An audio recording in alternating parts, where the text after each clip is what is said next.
12th का honestly मैं सारी चीज़ें बताऊंगा आपके साथ। हसलर्स वे पे सारी चीज़ें ऑनेस्टली होंगी, चाहे आपको रूड लगे, चाहे थोड़े 2 डिसलाइक ज़्यादा मिलें, पर कोई चीज़ छुपाई नहीं जाएगी।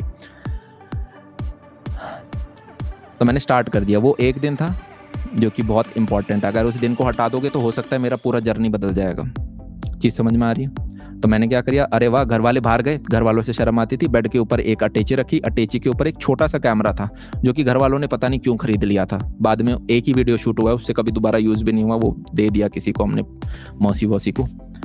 वो डाला और मैंने सीधा विदाउट एडिटिंग डाल दिया, जिसे आप जाके आज के दिन यूट्यूब पे देख सकते हो। मेरा फर्स्ट वीडियो अभी भी अवेलेबल है। सेकंड ये था, मैं अपने कॉलेज के अंदर बैठा हुआ था, मुझे 3-4 महीने हो गए थे, मैंने गैप दे दिया था, कोई वीडियो नहीं डाला था। याद नहीं 3 महीने थे या 6 महीने, कितना गैप था। अपने हॉस्टल रूम में बैठा था, रात के 1 बज रखे थे और मैं थक चुका था क्योंकि मैंने काफ़ी सारे वीडियो डाले और किन्हीं पे कुछ व्यूज़ नहीं आ रहे। तो मैंने कहा क्यों ही डाल रहे हैं। और 2015 में यार, आप पता सोच रहे हो यूट्यूब क्या था? जैसे आप आज की नज़र में टिकटॉक को देखते हो ना, सेम वही नज़रों से देखा जाता था उसको। मतलब मेरे क्लास में जब सबसे पहले बच्चों को पता चला था कि ये यूट्यूब पर डालता है, तो पहली चीज़ हंसी आती थी, ओ भाई साहब ये यूट्यूब पर डालता है। जैसे आज के दिन हम टिकटॉक के लिए करते हैं। अब तो आपने यूट्यूब को एक्सेप्ट कर लिया ऑडियंस ने। तो मेरा यूं मन था कि यार अब और नहीं डालेंगे। फिर एक दिन रात को मन किया कि यार डालते हैं। रात के 1-2 बज रखे थे, शूट किया और मैंने डाल दिया। सुबह मैंने डाला और फिर मैंने नहीं देखा, मैं कॉलेज चला गया। शाम को आया तो मैंने देखा कि वो चीज़ पकड़ रही है।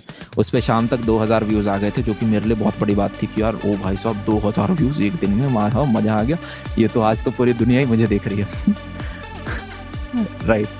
फिर आप धीरे धीरे उस पर हमने काम करना स्टार्ट किया। तो ये 2 दिन मेमोरेबल हो गए। थर्ड मेमोरेबल दिन यार वो होता है जब मेरे को, अगर देखूं तो जिस दिन मैं शायद किसी कोडिंग की कोचिंग में था, नाम तो लेंगे नहीं उसका, मैं दिमाग सन यार ये क्या कर रहे हैं इसके लिए। मैं बाहर निकला और मैं निकल गया था आपका मुखर्जी नगर, जहाँ पे आपके IAS की कोचिंग होती है। मैंने कहा कोडिंग वोडिंग अपने बस की बात नहीं है, अपन नहीं कर रहे, इसमें वाइब ही नहीं आ रही, अपन नहीं बैठ सकते 4x4 के रूम में। मैं ये नहीं कह रहा कि यार 4x4 के रूम में बैठना, और 4x4 होता भी नहीं है। ऑफिसेज बहुत सुंदर होते हैं, बहुत लेविश होते हैं, बहुत बढ़िया उनका यार एनवायरनमेंट होता है। जाके देखोगे आंखें चमक जाएंगी, बड़ी बड़ी कंपनीज के ऑफिस इतने सुंदर होते हैं। पर मुझे लगता था उस टाइम कि यार 4x4 का होगा, तो मैं बाहर निकला और मैं चला गया मुखर्जी नगर। वहाँ पे जाके हम देख रहे हैं UPSC के लिए क्या पढ़ना है। वो एक इंपॉर्टेंट डे था, ये अलग बात है, बाद में फिर सरकारी नहीं किया था। फिर यार वो पॉइंट जब प्लेसमेंट छोड़ी थी, वो एक इम्पॉर्टेंट डिसीजन था। फिर एक दिन मैं यूट्यूब पे बैठा हुआ था, तो यूट्यूब पे बैठे हुए थे और मैंने एक वीडियो देखा है एक बंदे का जिसका नाम मैं जानता ही नहीं, रैंडम एक अंग्रेज था। इस प्रकार का कुछ थंबनेल था। यहाँ पर एक BMW खड़ी थी जो कि इलेक्ट्रिक थी।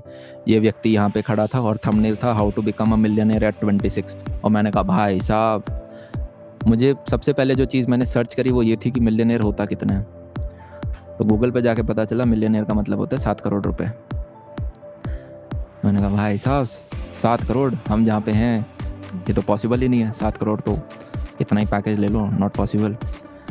तो फिर मैंने डिसाइड किया चलो यार ऐसा सोच लेते हैं कि हमें 7 करोड़ करना है। तो अगर ये बंदा 26 साल की उम्र में कर सकता है, एज्यूम करते हैं अगर ये चीज़ हमें 22 साल की उम्र तक करनी हो। मैंने ये सोचा कि इसने 26 तक किया, अपन 22 तक, ऐसी सोच लेते हैं अगर करना हो तो क्या करना हो। यहाँ पे पॉइंट ये है कि आपको वाइल्ड बहुत सोचना पड़ेगा। जैसे अगर तुमने सोचा मुझे कुकिंग का सबसे बड़ा रेस्टोरेंट बनाना है, तो यूँ सोचना आज सबसे बड़ा बनाना है। यूँ नहीं कि जो मेरे को 2-4 लाख रुपए दे दे। मॉनिटरी तुम्हारा होना ही नहीं चाहिए, तुम्हारा ये होना चाहिए कि मैं ब्रांड सबसे बड़ी बनाऊंगा। फील आ रही है? चाहे तुम मोनेटाइजेशन सबसे अमीर रेस्टोरेंट ना हो, पर तुम सबसे बड़े रेस्टोरेंट होंगे। वाइब समझ पा रहे हो? तुम सबसे सक्सेसफुल होगे, तुम्हारी एक ब्रांड होगी, तुम्हारा नाम देख के यूँ मन खुश हो जाएगा कि आज वहाँ खाने जाऊँगा मैं। वो वाइब आनी चाहिए। मैं कहा ठीक है।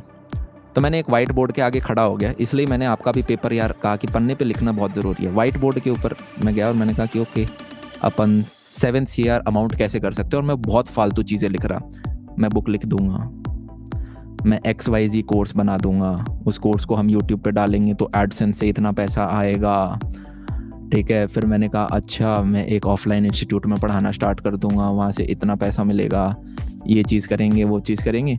ये सारी बकवास करके, कुछ तो इतनी रैंडम बकवास जिसका कुछ सेंस भी नहीं बनाता। मुझे याद भी नहीं आज के दिन मैंने क्या लिखा होगा, पर हम अप्रॉक्सीमेटली 2 CR के करीब पहुँच गए थे।